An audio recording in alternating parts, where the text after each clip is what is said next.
Hi guys, how are you doing? Okay, so no surprise here for what I'm going to be talking about next. Um, the Geopolitical Summit of Global Importance. Any guesses? That is a good one, Sudhir. No, it's not. It's not NATO or the World Economic Forum. It is something that showcased brand India in a really wonderful manner. I'm talking of the G20 summit, which just got over. So while this comes alive, okay. So what we did at McCann is we partnered with the government of India to create a story about how G20 can be showcased to the world. Primarily, I think where design and identity came into play is the identity we created for the G20 summit. I'm sure you must have seen it plastered all over the country across different forums, across you know, public spaces and so on and so forth. What I'm here to tell you is the story behind how we came up with this identity and the elements behind it, which obviously sort of, you know, there are a lot of preconceived notions when you think of a design and you think there must not be much to it. But in reality, it took a team of dedicated art directors and really talented creative people to come together and think of these elements, fuse them together to come up with an identity which would really do justice to an event of this magnitude. And that is what you're going to be seeing showcased here today. Yeah?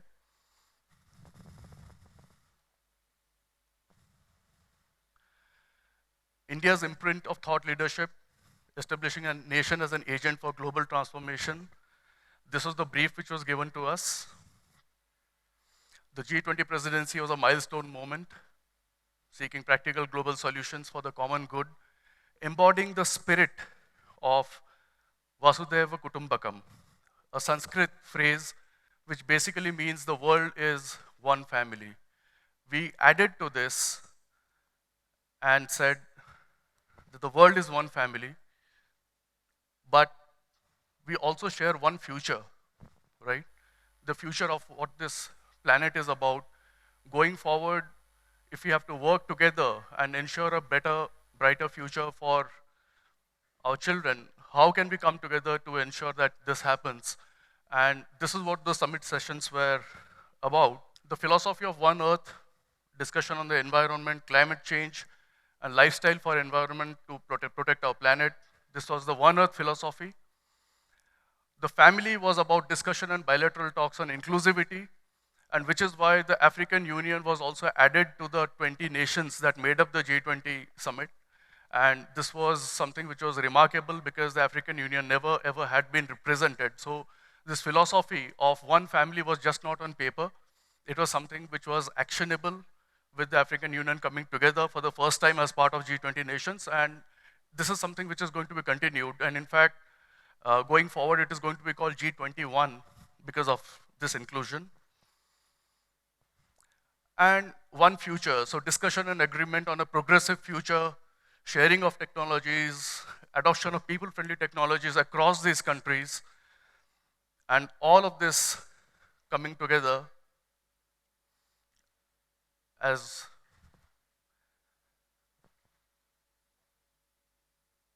in a logo which is simple, memorable, relevant to us, versatile, and timeless. So we took inspiration from the lotus, and a simple reason is that obviously this is a national flower. It embodies the country's culture, history, heritage. You see it engraved in everything from ancient temple carvings. It symbolizes spirituality, wealth, knowledge.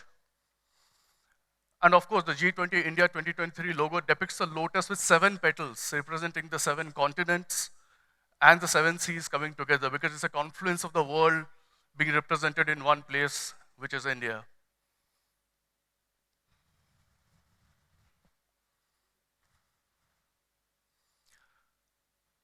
So the G20 logo, along with this theme, signifies a shared global commitment And we also took inspiration from the national flag to show how these colors of saffron, white, green, and blue also are reflected in the identity.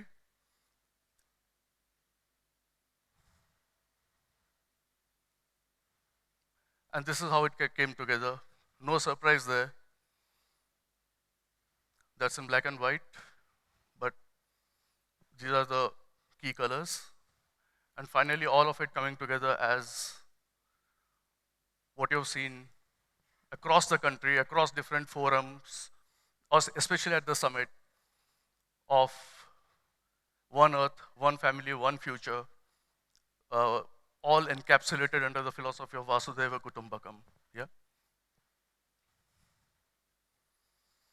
This is where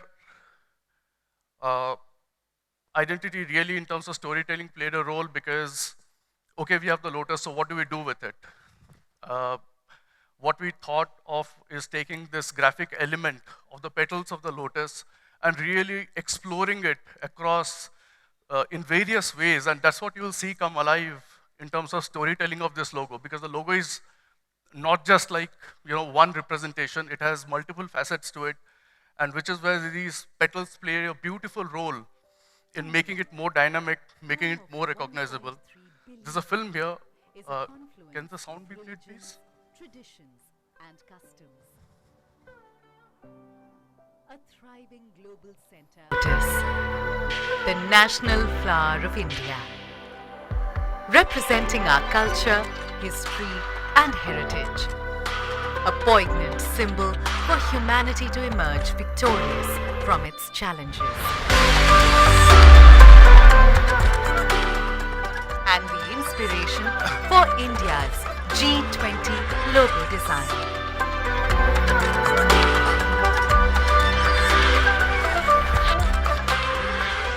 The design, rendered in saffron, white, green, and blue, is drawn from the national flag of India.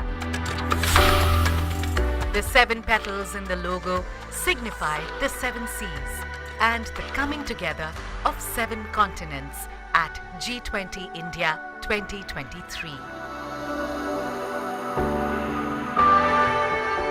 Sitting above the lotus is a representation of the earth, reflecting India's pro-planet approach to life and seeing the world as one family. From this, we derive the theme for G20 India 2023, Vasudhaiva Kutumbakam, one earth, one family, one future. A theme that brings the G20's focus on shared global growth, while being in harmony with nature. G20 India 2023. One earth, one family, one future. Vasudhaiva Kutumbakam.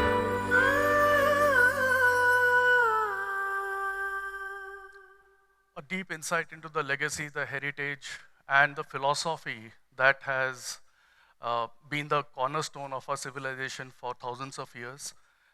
What I'm going to take forward is not just the logo that you see here, which is ubiquitous, but also how these petals created a graphic identity which was very recognizable and very extendable, and in their own way, they also told a story which just went beyond this logo. Yeah.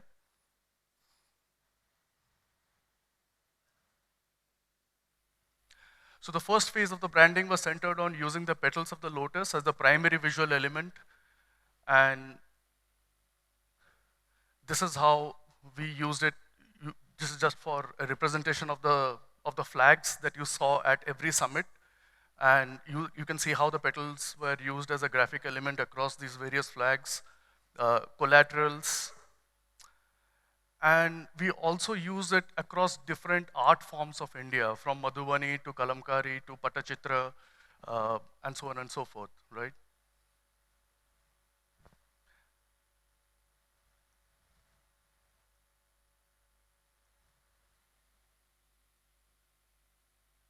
So this is how this was extended. It wasn't just restricted to the logo.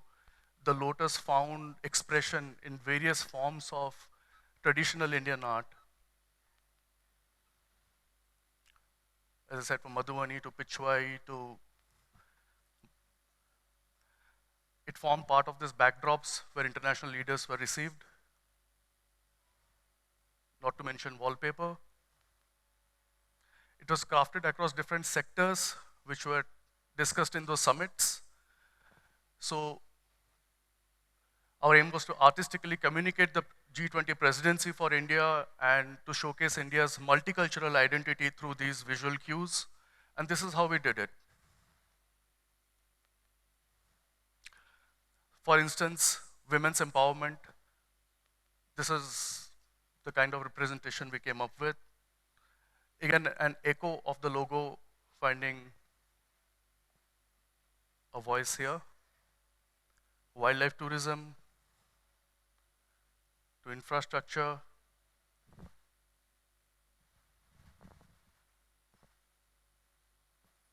Digitization.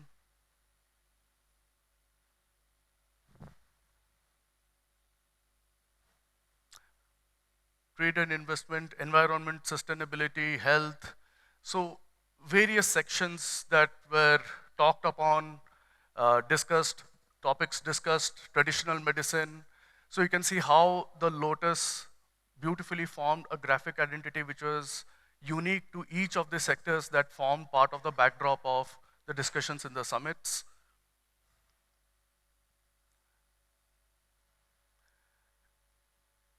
Again, the delegates who came from various countries went across India. They got a glimpse of various states. So how did the identity extend to the various states of our great nation? This is how it happened. That's Kerala to TN, Meghalaya, UP, and so on and so forth. So there's Odisha there, there's Goa there, Rajasthan. So you can see the unique identity of every state was also something which was crafted beautifully as part of the logo design, so that there is no discrepancy in what the symbolism was and how each state with its unique characteristics also found expression accordingly. Yeah.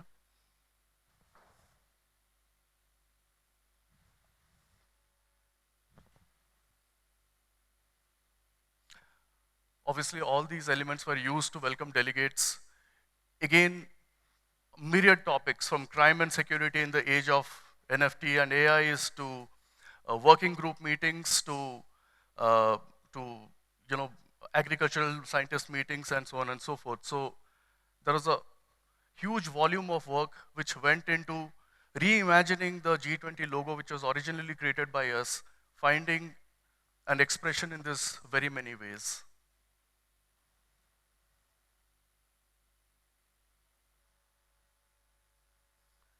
And if you have to show across a swath of people, this is how we did it.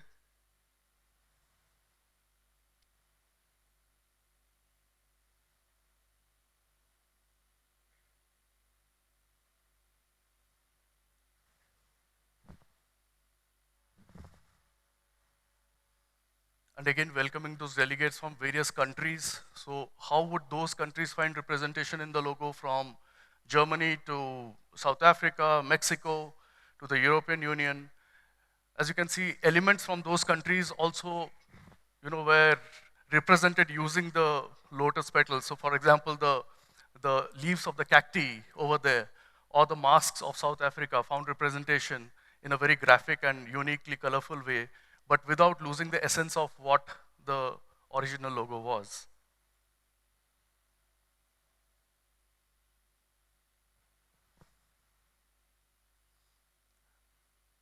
Again, to welcome various delegates from across the world.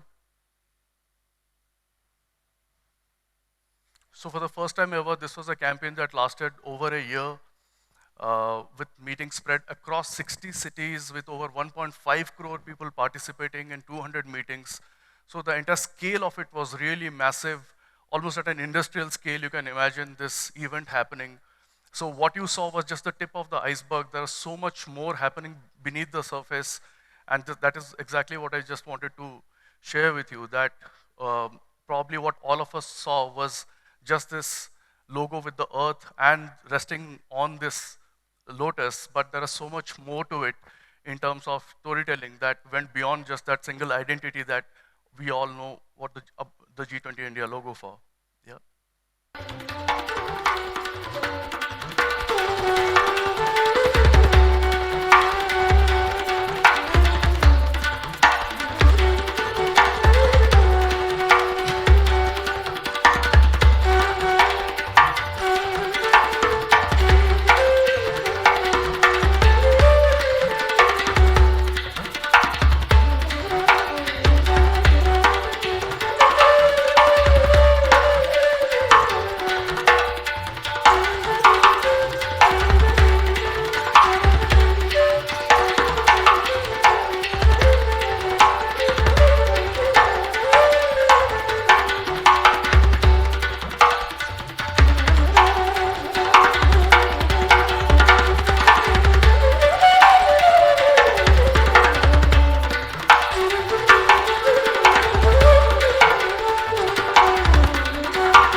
That's the story of the G20 logo, guys. Thank you so much for having me here. Thank you, Sudhir.